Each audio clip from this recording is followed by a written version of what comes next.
What's up sa inyo guys? Magandang araw sa inyo. Welcome back again to my vlog. Ngayon araw guys ay mangunguha kami ng santol para gagawin namin gulay. Bali magluluto kami ng santol na bunga at gagawin namin gulay o lulutuin namin para gawing ulam. Siguro ang iba sa inyo ay nagtataka, santol na bunga gagawing gulay. Pero ang iba sa inyo, lalo na mga Bicolano, ay kilalang kilala ito bilang isang masarap na ulam o isa sa mga specialty ng mga lutong Bicolano. At maaring nagtataka rin kayo kung paano nagkaroon ng bunga samantalang hindi naman panahon ngayon ng santol. Kung gusto nyong malaman ang kasagutan ay halina't samahan nyo na naman ako dito sa aking napakagandang adventure ng buhay probinsya dito sa Matnog, Bicol. At yun na nga guys, napakaraming bunga ng santol ang naukuha namin. At ang iba ay nagkakalaglagan lang at nabubulok kapag hindi na naukuha. Sa sobrang dami ng bunga, ang iba ay nasasayang lang. Kaya siguro nakaisip ng paraan ang ibang mga Bicolano kung paano mapipreserve ito at para mapakinabangan ng matagal na panahon. At mamaya malalaman natin kung paano ito ginagawa. Halina't sabay-sabay natin tuklasin ang napakagandang paraan ng pagpipreserve ng bunga ng santol upang mapakinabangan ito sa mahabang panahon. At tuklasin din natin ang kakaibang pamamaraan ng pagluluto nito na talaga namang napakasarap, masiramon at marasa pa. At yun nga guys, tinitipon ko na ang manakuha naming santol at pinipili ko ang magandang klase at hindi bulok dahil ang iba dito ay mga nagkalaglagan lang dahil sa sobrang dami ng bunga ay na-overripe ang iba at nalalaglag sa lupa at ang iba ay nabubulok na lang at inuuod kaya nasasayang lang at hindi na talaga mapakinabangan. Napakasarap din na itong papakin at gawing merienda. Bali native variety nga pala ang santol na ito kaya medyo maliit pero napakatamis na ito pag sobrang hinog na at pag madiba lang naman ay may konting asim naman at talaga namang maglalaway ka sa sobrang sarap nito.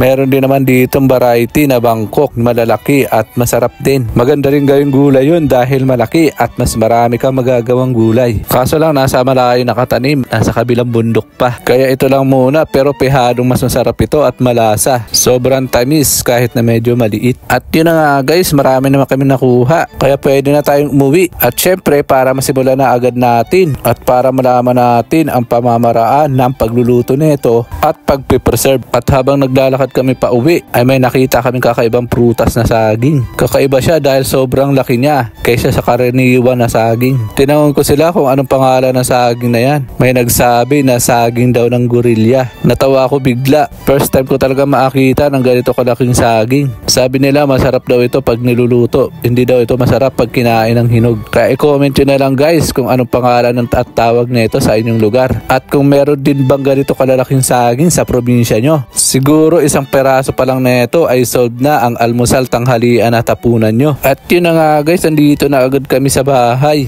At sinimula na agad ang pagluluto. Pero bago yan ay kikwento ko muna sa inyo kung paano ba preserve ang bunga ng santol na ito. Dahil ang kinuha namin na bunga kanina sa video ay inubos lang naming meriendahin at kainin. Ibig sabihin ang lulutuin namin ngayon ay matagal nang naka-stock o naka-preserve sa pamamagitan ng pagbuburo. Marami talaga sila netong stock guys. Kaya kahit anong oras na gusto nila magluto neto ay pwedeng pwede. At kahit hindi tagbunga at panahon ng santol ay makakapagluto sila at makakain ng gulay na bunga ng santol. Namangha ako guys at na-amaze. Lalo na nang sabihin sa akin na umaabot ito ng 4 hanggang 5 taon na hindi nasisira. Kaya talagang unlimited ang gulay na bunga ng santol dito. Lalo na't every year naman namumunga ang santol. Siguro naisip nila ito para kapag sa panahon ng kalamidad o tagbagyo ay meron silang may ulam sa panahon ng kagipitan. Kaya talagang amazing ang discarding ito. Ang paraan ng pagpe-preserve nila dito sa pamamagitan ng pagbuburo, tinatanggalan nila ng buto at binabalatan. Saka naman gagadgarin sa gadgaran ng keso at pwede namang gamitin ang pangkayon ng nyog pero hindi na kailangan balatan. At pag nakain na ganito na ang kalalabasan.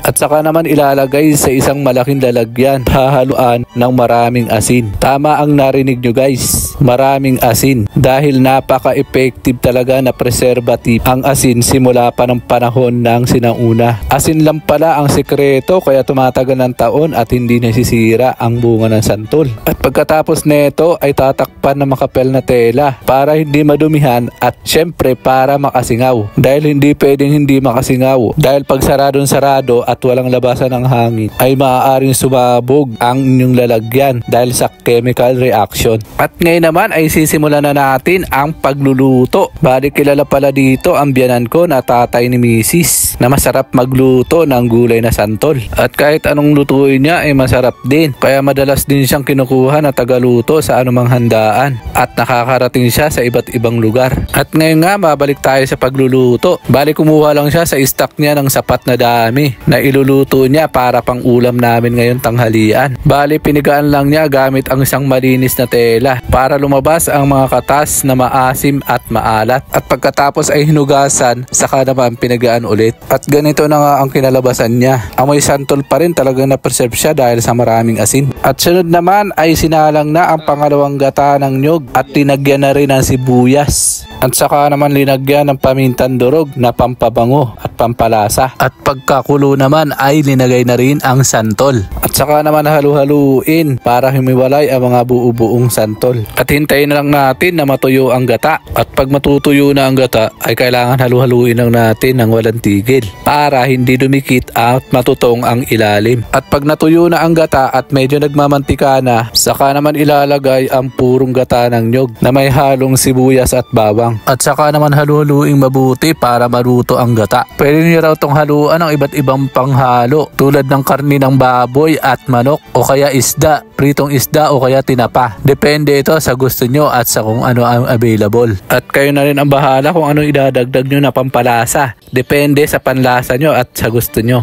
At ngayon naman ay hahaluan namin ng sardinas. Masarap daw ito at dagdag flavor. Pero optional lang naman ito. Depende pa rin ito sa gusto na nagluluto at sa panlasa ng kakain. At finally, naluto na rin. Matitikman ko na rin ang ginataang ginulay na santol. Food trip na naman si Plantito. Tikiman time na.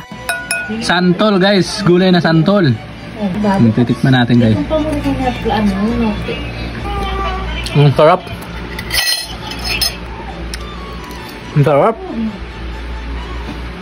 Meron ako natikman na santol.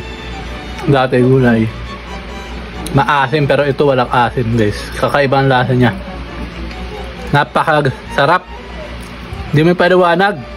Kaya magluto na rin kayo nito guys. Masarap, promise. Sana nasundan nyo ang step by step ng paraan ng pagluluto. At sana may natutunan kayo sa video na ito. At hanggang dito na lang muna tayo. Maraming salamat sa panonood at sa walang sawang pagsuporta sa Team Itik at sa Plantito. I love you all. Omsi!